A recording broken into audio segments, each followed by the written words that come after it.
సంగారెడ్డిలో సిగాచి ఇండస్ట్రీస్లో జరిగిన పేలుడు రెండు తెలుగు రాష్ట్రాలకి మేలుకొలుపు. పారిశ్రామిక అభివృద్ధి అవసరం.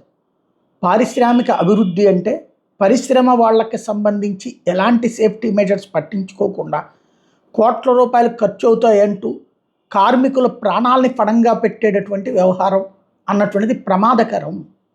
ఒక మనిషి జీవితాన్ని తిరిగి తీసుకురాలేరు.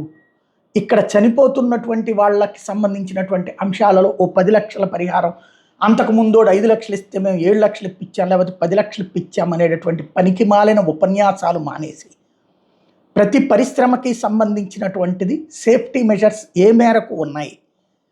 ఇది పరిశ్రమల వాళ్ళని వేధించడానికి కాదు, పరిశ్రమలలో లేకపోయినా ఉన్నట్టు చెప్పే వాళ్ళని మాత్రమే సెటరైట్ చేయాలి. ఉన్న వాళ్ళని వేధించి డబ్బులు వసూలు చేసుకోనక్కర్లేదు. అక్కడ జాగ్రత్తగా బ్యాలెన్స్ మెయింటైన్ చేయాలి. ప్రస్తుతం 35 మంది ఆసుపత్రిలో చికిత్స పొందుతున్నారు, 50 మంది ఇంటికి వెళ్ళారు, 57 మంది ఇంటికి సురక్షితంగా వెళ్ళారని చెప్తున్నటువంటి అధికార యంత్రాంగం. చనిపోయినటువంటి వాళ్ళు ఇప్పటికీ 37 మంది దాకా తేలారు. ఇంకా ఎంత అన్నటువంటిది తేలలేని పరిస్థితి. అంటే ఇంకా శిథిలాల కింద ఇంకా వెతుకుతూ ఉన్నారు. ఎంతమంది లోపల ఉన్నారో కూడా తెలియట్లేదు.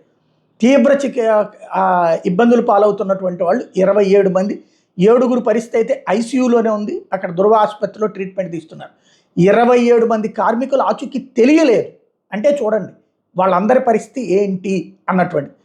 చనిపోయినటువంటి వాళ్ళు 37, ఇంకొక 27 మంది కనిపించట్లేదు.